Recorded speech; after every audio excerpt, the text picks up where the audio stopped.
Still hiding in MRTV Primetime News, operators in the Nigerian pharmaceutical industry have urged the CBN to look into the provision of foreign exchange for manufacturers and also grant a 2-year moratorium as against the 1 year that is stated in the guideline for accessing the 100 billion naira health sector intervention facility.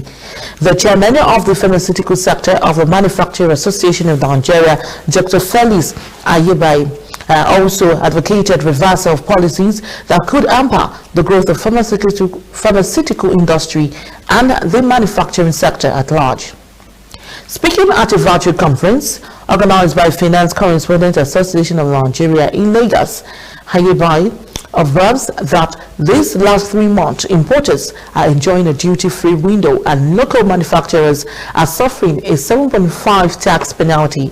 The president of the Pharmaceutical Society of Nigeria, PSN, Mr. Sam Owabunwa, in his remarks appealed to CBN to make a special allocation for all those who are beneficiaries of his facility to be given foreign exchange to import what is needed to boost their capacity. He also asked for the elongation of the moratorium, which is perhaps the easiest thing for CBN to do, or reducing the rates. According to him, instead of 1 year moratorium, CBN can give 2-year moratorium and maybe extend the repayment further down the line.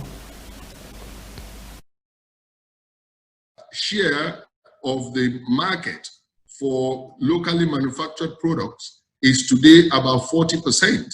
Ordinarily, the share of the market for locally manufactured products should not be less than 75%.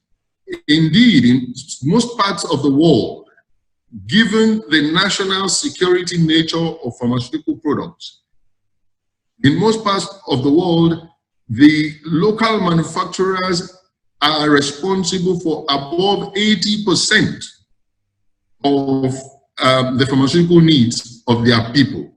But in Nigeria, unfortunately, it is today oscillating between 40 and 30%. The moratorium, which is perhaps the easiest thing for CBN to do, or reducing the rate. The rate is single digit and looks reasonable, but I think the major thing is the moratorium. Instead of a 1 year moratorium, they can give 2-year moratorium and then maybe extend also the repayment further down the line. These are the kind of things I believe the industry will be asking for. And if from this meeting today, a resolution is made by FICAN asking CBN that since there are difficulties that the industry and the borrowers are facing, they should begin to consider this. I think that would be better.